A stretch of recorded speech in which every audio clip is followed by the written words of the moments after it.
이해찬 당대표를 포함해서 원내대표, 최고위원 7인, 사무총장, 정책위 의장, 정부 측은 이낙연 국무총리를 비롯해서 경제부총리, 문체부 장관, 국조실장, 중기부 차관, 청와대 측은 김수현 정책실장을 비롯해서 정무수석, 일자리수석, 사회수석 등이 참석을 했습니다. 오늘 회의에서 논의 결정한 사항은 다음과 같습니다. 먼저 추경안 및 민생개혁법안 추진 대책입니다. 당정청은 미세먼지와 재해 예방, 경기 대응을 위한 추경안이 국회에 제출된 후 논의도 없이 46일이 경과된 데 안타까움과 유감을 표명하고 늦어도 하반기가 시작되는 7월부터 추경을 집행하기 위해서는 금주 초 국회 논의가 시작돼야 한다는 데 뜻을 같이 하였습니다.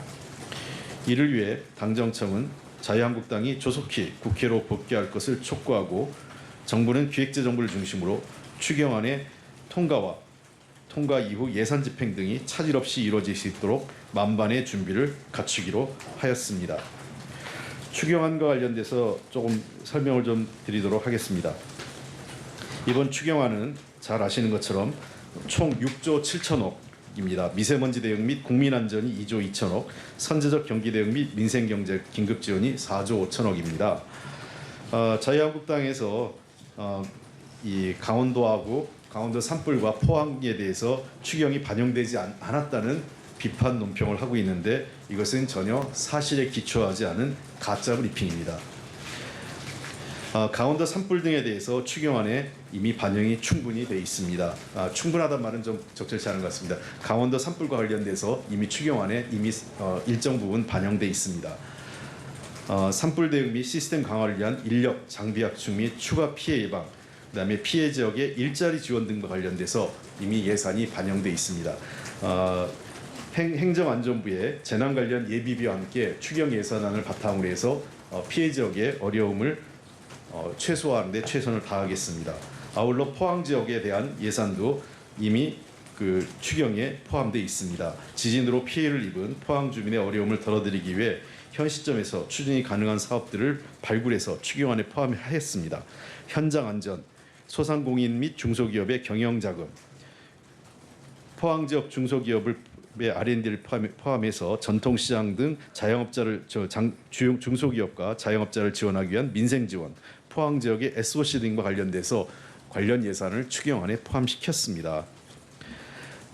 또한 필요하다면 강원도 산불 등을 비롯한 재난 지역의 복구와 관련된 필요한 예산이 추가적으로 필요하다면 국회에서 적극적으로 심의 과정에서 저희들은 필요한 예산은 반영할 입장입니다. 자유한국당이 추경에 재난 지역에 대한 예산이 없다는 가짜 뉴스를 하면서 이 심의 자체를 거부하는 것에 대해서 매우 유감스럽게 생각합니다. 추경 예산안을 좀 꼼꼼하게 살펴보고 말씀해 주셨으면 좋겠습니다. 또한 당정청은 국회에 계류되어 있는 중점 법안 중 6월 임시국회에서 시급히 통과돼야 하는 법들을 점검하였습니다.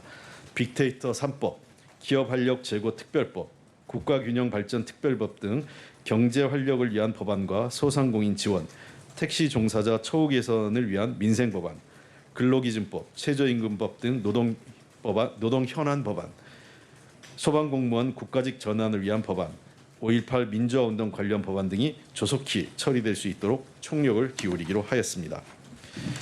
이 밖에도 당정청은 헝가리 유람선 사고 대응, 아프리카 돼지열병 차단, 대북 식량 지원 등 최근 발생한 시급하고 중요한 현안에 대한 긴밀히 대응하기로 하였습니다.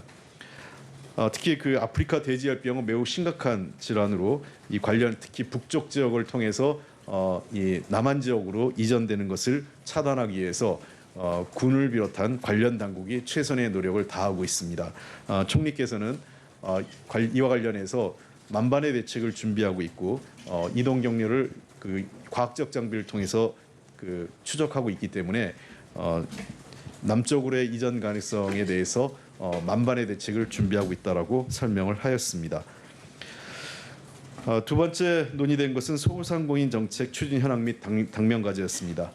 당정청은 그간 발표된 소상공인 자영업자 지원 대책의 추진 상황을 점검하고 현장 체감도 향상을 위해서는 제로페이 등 대표적인 정책들을 신속하게 추진하고 소상공인의 자생력을 강화시킬 필요가 있다는 데 인식을 같이 하면서 이를 위한 과제들을 논의했습니다.